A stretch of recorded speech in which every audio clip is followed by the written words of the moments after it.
ఎన్టీఆర్ జిల్లా ఆత్కూరులో నీటి కుంట ఏర్పాటుకు ఎమ్మెల్యే కృష్ణప్రసాద్ శంకుస్థాపన చేశారు.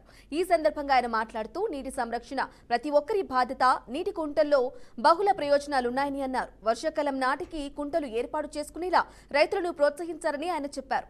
2 దశాబ్దాల క్రితం అప్పటి ఉమ్మడి ఏపీ సీఎం చంద్రబాబు పాలనలో పెర్కులేషన్ ట్యాంకులు తవ్వించారన్నారు. దానివల్ల కూడా భూగర్భ జలాల మట్టం పెరిగిందన్నారు.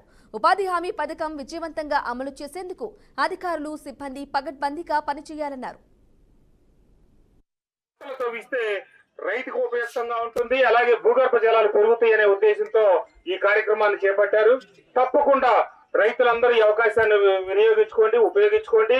మీ పొలంలో రేపు వ్యవసాయ సీజన్ లో అవసరమైన నీళ్ళ దగ్గర నుంచి, పొలాలకు వచ్చే పశువుల దగ్గర నుంచి, పక్షుల దగ్గర నుంచి అన్నిటికీ అవసరం. మనకి భవిష్యత్తులో కూడా భూగర్భ జలాలు పెంచుకోకపోతే మనం ఇబ్బంది పడతాం.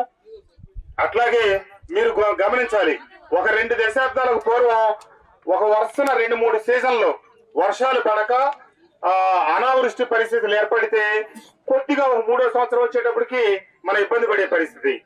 కానీ ఇప్పుడున్న పరిస్థితి ఏంటంటే ప్రతి సంవత్సరం భారీ వర్షాలు పడి చెరువులు, వాగులు, వంకలు పొంగి పొరలు ప్రవహించి మన డ్యాములన్నీ నీళ్లు నిండితే మళ్ళీ వచ్చే సంవత్సరం వర్షాకాలం దాకా తట్టుకునే పరిస్థితి తప్పితే 2 సంవత్సరాలు నీటి ఎత్తడి వచ్చినా, వర్షాలు సరిగ్గా కురవకపోయినా తాగునీళ్లు కూడా దొరకని పరిస్థితి, పశువులకు నీళ్లు కూడా మనం ఇవ్వలేని పరిస్థితి.